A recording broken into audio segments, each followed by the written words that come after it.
during the uprising. However, the Greeks had a lot of ships. Islands that had the most, the largest number of ships were the Hydra and Spetses.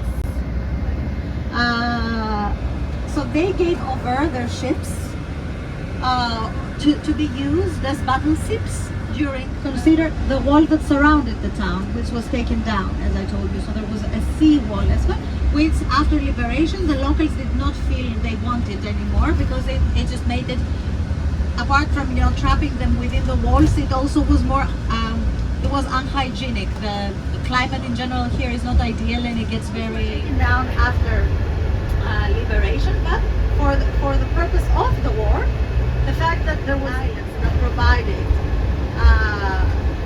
the ships that fought, you know, the Ottomans during the revolution, it made Nafplio an ideal, you know, base for the Greeks. So it was among the first cities that were sieged and liberated by the Greeks. And this is why essentially it served also as the capital of Greece in the early years of the independence, and until, you know, the capital was relocated to Athens in 1834. So it was sort of like the de facto capital. They didn't sit down and chose Nafplio, said we will make it just made sense, given that it was liberated, it was safe. You know, a lot of the most important people that participated in the war, until the official liberated, we had a governor appointed first, Ioannis Kapodistrias. He came from one of the most famous Greek islands, the island of Corfu, which is in the northwest part of Greece, in the Ionian Sea. The sea to the west of Greece is called the Ionian Sea. It leads to the Adriatic and then to Italy from there. There is a number of islands in the Ionian Sea, and these are unique in the sense that they were never part of the Ottoman Empire. When the other parts of Greece gradually, that were under Venetian rule, gradually fell to the Ottomans, the Venetians managed to hold on to these islands until the late 18th century, essentially when Venice was dissolved as a result of the Napoleonic Wars. And after that, they became part of the British Empire. So their culture is very different because they were never part of the Ottoman Empire. And Ioannis Kapodistrias came from a good, you know, family at Corfu. He was very educated. He studied medicine in Padua, and then after the revolution was about to begin, he was actually a minister of foreign affairs in the Russian Empire. So he was offered the leadership of the Greek War of Independence, and he said, "You are out of your mind. You're not ready for this. It's not gonna happen." He refused.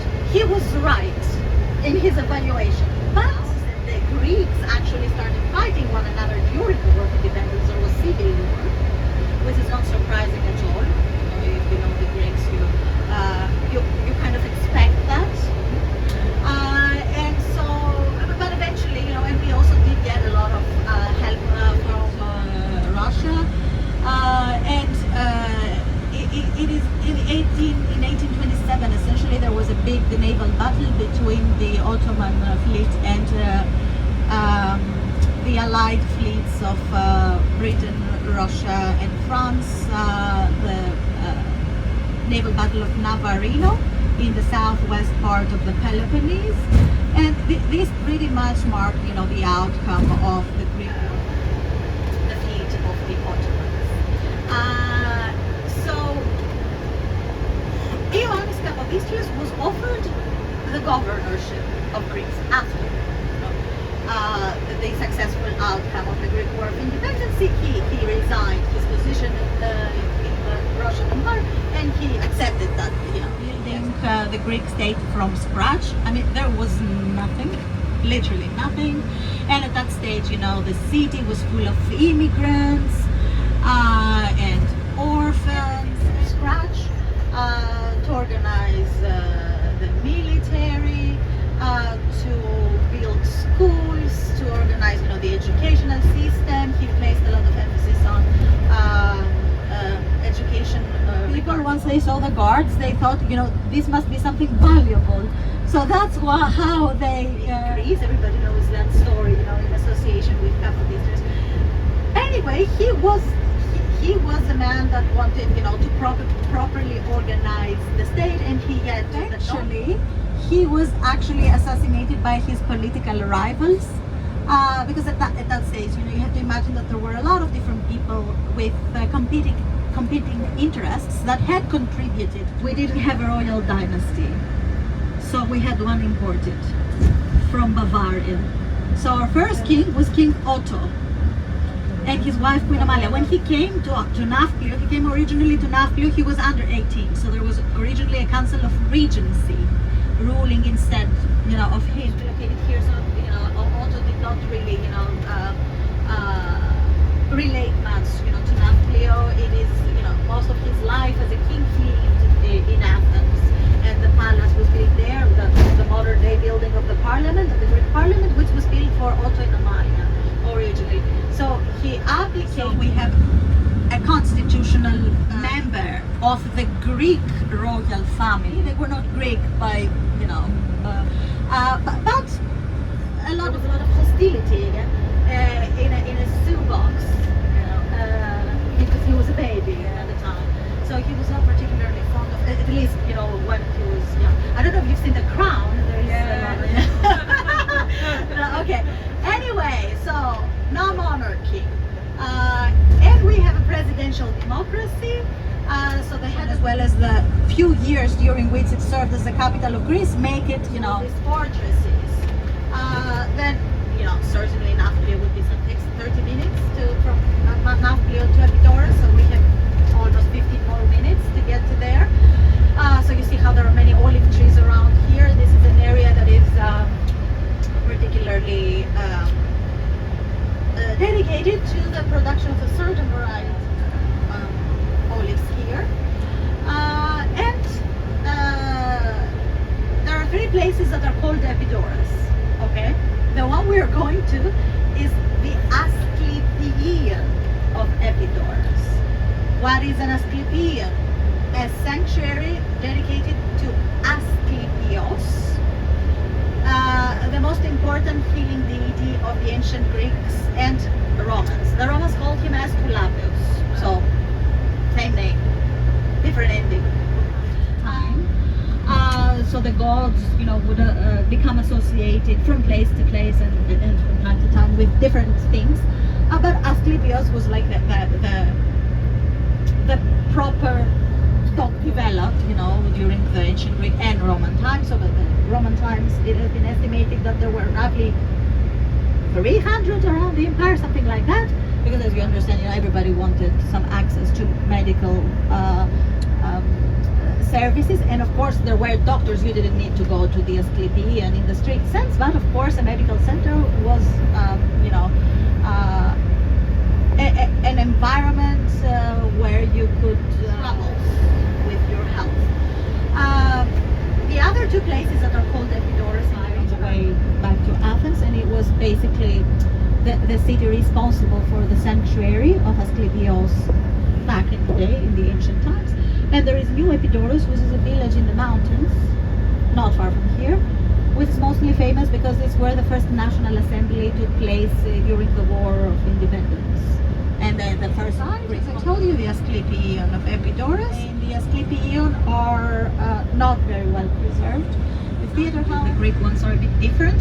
So this is very impressive due to its acoustic healing process. So Asclepios, according to most people don't know that, but they also trained Asclepios, and he made him a very good doctor. But he was so good that he started bringing people back from the dead. With Zeus, this wish, but Apollo, in retaliation, killed the giants who were so Asclepios is this figure in ancient Greek mythology. Originally, in the sources, he's not described as a deity, but later on, as the time progresses, he seems, to become elevated and to the divine, healing and regenerative qualities. And people who needed his help would head to sanctuaries like this, wherever they were, in their towns, or if sometimes they needed to make a longer trip, especially to hear if the problem was perceived. Found a new place. There was a ritual involved, sending people. That's why a lot of medical associations, and medicine in general, a lot of time uses the snake which is called around the staff as a symbol, because this is how the ancient world was depicted, with a staff with a snake around it.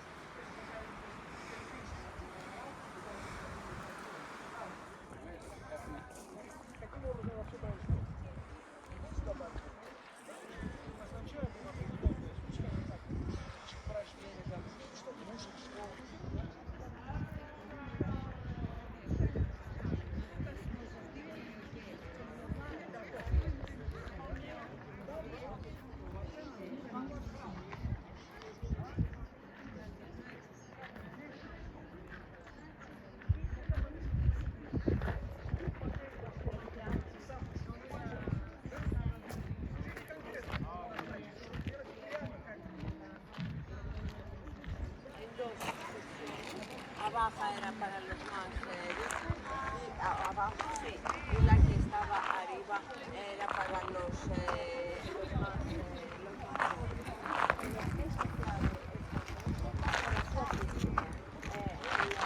puede ser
según la sabiduría que tenían, según la iglesia.